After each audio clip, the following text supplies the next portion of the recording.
India is hosting a strange guest today, a guest from a regime it does not recognize. I am talking about the foreign minister of the Taliban, Amir Khan Muttaqi. He is on an 8-day trip to India. And today, he met with India's foreign minister, S Jaishankar. The visit itself was unprecedented. Just look at these pictures. Minister Jaishankar and Muttaqi standing side by side, shaking hands, exchanging smiles. This was considered unthinkable until recently. We'll come to the reason behind this outreach, but first, the developments. Jaishankar and Muttaqi held delegation-level talks. India also handed over 20 ambulances to the Taliban, which were gifted in person by Minister Jaishankar. Now, during their talks, Jaishankar made a big announcement. India would upgrade its mission in Kabul to an embassy. Closer cooperation between us contributes to your national development as well as regional stability and resilience. To enhance that, I am pleased to announce today the upgrading of India's technical mission in Kabul to the status of Embassy of India. Let's look at the 5 highlights of Jaishankar's remarks. Number 1, what you just heard. India will upgrade its mission in Kabul. Until now, New Delhi was operating a technical office in Afghanistan. That will now be upgraded to an embassy. Number 2, economic opportunities and assistance. Jaishankar promised to help in the reconstruction efforts after the recent earthquake. He also affirmed India's renewed interest in investments. Today, I reaffirm that our long-standing partnership that has seen so many Indian projects in Afghanistan stands renewed. We can discuss the maintenance and repairs of finished projects, as well as steps to complete others to which we have already committed. Your invitation to Indian companies to explore mining opportunities in Afghanistan is also deeply appreciated. This can be discussed further. Mining is a huge opportunity in Afghanistan. It is home to resources worth $1 trillion. China is already eyeing some of these resources, so India doesn't want to be left behind. Number 3, promoting exchanges. Jaishankar praised the starting of direct flights between Delhi and Kabul. He also noted that India was now issuing more visas to Afghans. And don't forget cricket. India has supported the rise of Afghan cricket, and Jaishankar promised to deepen that support. Number 4, India urged the Taliban to combat terror together. Excellency, we have a common commitment towards growth and prosperity. However, these are endangered by the shared threat of cross-border terrorism that both our nations face. We must coordinate efforts to combat terrorism in all its forms and manifestations. We appreciate your sensitivity towards India's security concerns. Your solidarity with us in the aftermath of the Bagram terrorist attack was noteworthy. We always sought good relations with India. We will not allow any group to threaten anyone else or use the territory of Afghanistan against others. This is a huge change in the equation. The first Taliban regime sponsored terror against India.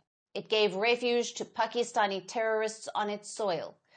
But 2 decades later, things have changed.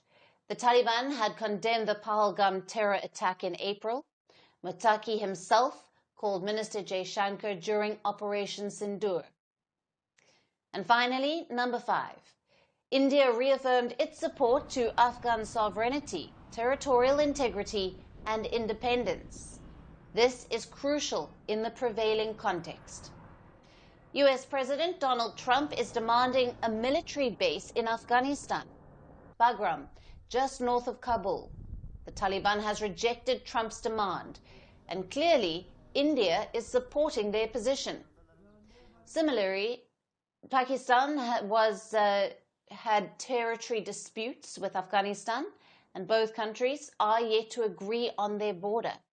In this context, India's statement is important. Now let's go back to the original question. Why is India hosting the Taliban? Simply put, because times have changed. In the late 1990s, they did not have complete control over Afghanistan. There were pockets of resistance in the hills. This time, the Taliban have total and unquestionable control. Plus, the Taliban has changed. Not their domestic policies, but their foreign policy. In the 1990s, they depended heavily on Pakistan. Islamabad was their only window to the outside world. This time, those ties have frayed. Pakistan accuses the Taliban of supporting the Pakistani Taliban. Both sides have exchanged gunfire in recent years. In December of 2024, Pakistan launched airstrikes on Afghan targets. So Pakistan-Taliban ties have deteriorated. It was evident from Muttaqi's remarks today. He warned Pakistan from Indian soil. हम जैसे हिंदुस्तान के साथ अच्छा ताल्लुकात चाहता है, पाकिस्तान के साथ भी अच्छा ताल्लुकात चाहता है, लेकिन ये ताल्लुकात दोनों तरफ से हो सकता है, एक तरफ से तो नहीं हो सकता है। इसलिए हमारा ख्वाहिश ये है कि ऐसे गलती को तकरार नहीं करना चाहिए। अफ़गानियों का हौसले नहीं आजमाया, उसको ज़्यादा छेड़ना अगर लोग करता है तो वो एक बार अंग्रेज़ से पूछे, फिर सोवियत यूनियन से पूछे, फिर अमेरिका से पूछे, फिर नाटो से पूछे, ताकि वो आपको थोड़ा सा समझाए कि भाई अफगानिस्तान के साथ ऐसा खेल करना ये अच्छा नहीं है। So Pakistan-Taliban ties are growing sour. Pakistan-India ties were always bad. So strategic logic says India and the Taliban should engage. It's a change and a chance for India to diminish Pakistan's influence in Kabul. But that's not the only reason for this outreach. Afghanistan is strategically important for India. Why? Because it could be India's bridge to Central Asia. Let me pull up the map for you.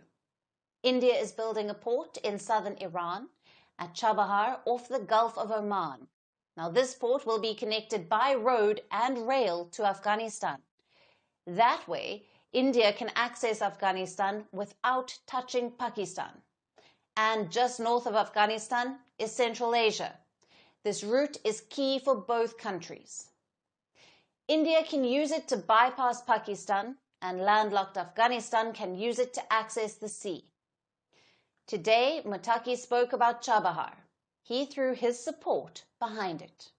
Chabahar के हवाले से तो एक अच्छा रास्ता और अच्छा फुर्सत है कि उससे इस्तिफ़ादा होना चाहिए। हम और हिंदुस्तान दोनों कोशिश करें कि ये रास्ते में जितना भी मुश्किलात है, जितना भी रुकावटें हैं, उसको दूर हो जाए, चूँकि इसी रास्ते में अमेरिका का भी कुछ पाबंदियां आया हैं, तो हम और हिंदुस्तान दोनों मिलकर अमेरिका से भी बातचीत करता है। Where does that leave the human rights concerns? Jaishankar did not mention it during his remarks, but make no mistake, it's a big issue.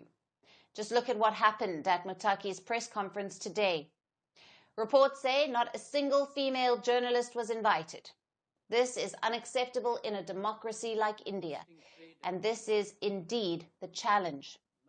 Yes, India must engage with Kabul to further its national interests, but at the same time, justice must not be forgotten. Any policy must balance realism and freedoms. Want the facts? The latest developments? News that gets straight to the point. Well, we've got all three just for you. This is Firstpost Live, a brand new show, your window into what really matters. Don't miss it.